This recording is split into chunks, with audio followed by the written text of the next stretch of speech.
మన జానపద కళారూపాలలోన ఎంతో ప్రాచుర్యం పొందిన బుర్రకథను ఈరోజు ప్రదర్శించబోతున్నారు. ఇందులో ముగ్గురు వ్యక్తులు ఉంటారు. ఆధునిక ముసుగులో వన్నె తెలుగుతున్న వివిధ జానపద కళారూపాల గురించి తెలుసుకోవడం, కాపాడుకోవడం నేటితరం బాధ్యత.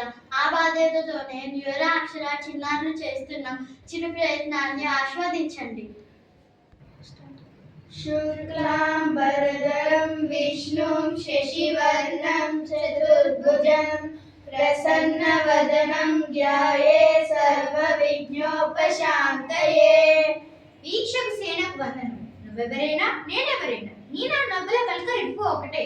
మనసేదైనా మాట ఏదైనా మనం ఒకటే. ఆగు సోదరి ఆగు.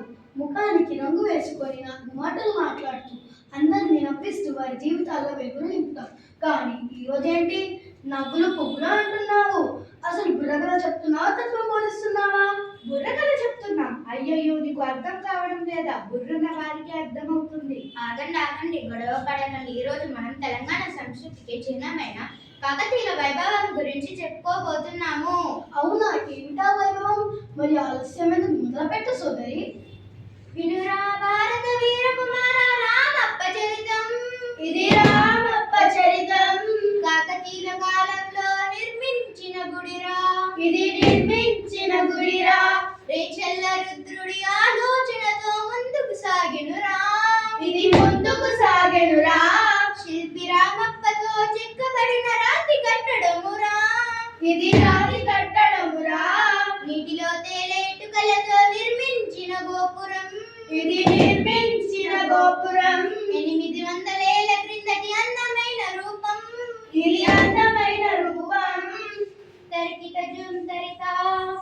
ఏంటేంటి? కాకతీయులు, రేచర్ల రుద్రుడు, రామప్ప అంటూ ఏదేదో చెప్తున్నావు. ఇది అర్థమయ్యేటట్టు చెప్పరాదు?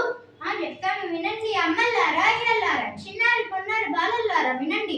కాకతీయుల రాజు గణపతి దేవుని కాలంలో అతని సేనాని రేచెల్ల రుద్రుడు ఈ గుడిని కట్టించాడట.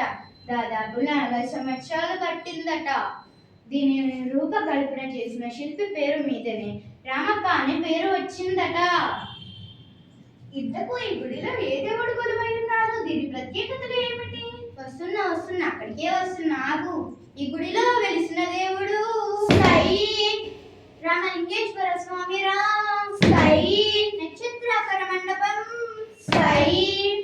నాట్యకత్తెల బొమ్మలు, గజరాజుల ప్రదర్శన, ఘనముగ్గ తెలిపిన చరితను, ఎక్కడ చూసినా ఏ చోట చూసిన దేవతల కథలు, కళ్ళు చెదిరే భంగిమలు,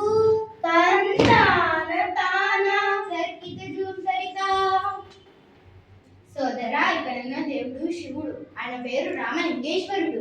ఇక్కడ ఏనుగులు, సింహాలు, రామాయణ భారత కథలు, అబ్బా ఏం చెప్పను, నాట్యం చేస్తున్న 12 మదనికుల బొమ్మలు ఎంత అందంగా ఉన్నాయో. వాళ్ళ పనితనం చూస్తుంటే ముచ్చటేస్తుంది. లేకుంటే మన చిన్నక్కలాగనా? అలా అంటావే? నేను అన్ని పనులు చేస్తాను. నేనేమి సోమరివి కాదు, నువ్వే సోమరివి. నీకు తెలుసా, నేను ఒక చిన్న కాగితం పెద్ద బొమ్మలు గీసాను. ఓ తెలివి! బొమ్మలు గీయడం వేరు, శిల్పాలు చెక్కడం వేరు. ఆగండి, కొట్టుకోకండి, రసబస చేయకండి. సోదరి, ఇక్కడ ప్రత్యేకతలు ఏమిటో చెప్పవా? వినాలని ఉంది. చెప్తాను, విను. పేరిని నృత్య భంగిమలను, గోడల పైన చెక్కెర, సత్వస్వరాల ధ్వనులను, రాతి కమ్మంలో నిలిపిన ఘనతర, వింతైన నంది విగ్రహం, ఆశ్చర్యాన్ని కొలిపెరా, సముద్రం అంటది చెరువుతో, పాడి పంటలు కరువు లేదురా, ఎక్కడ చూసినా ఏ చోట చూసిన శిల్ప సంపదతో అప్పురపరిచెనురా.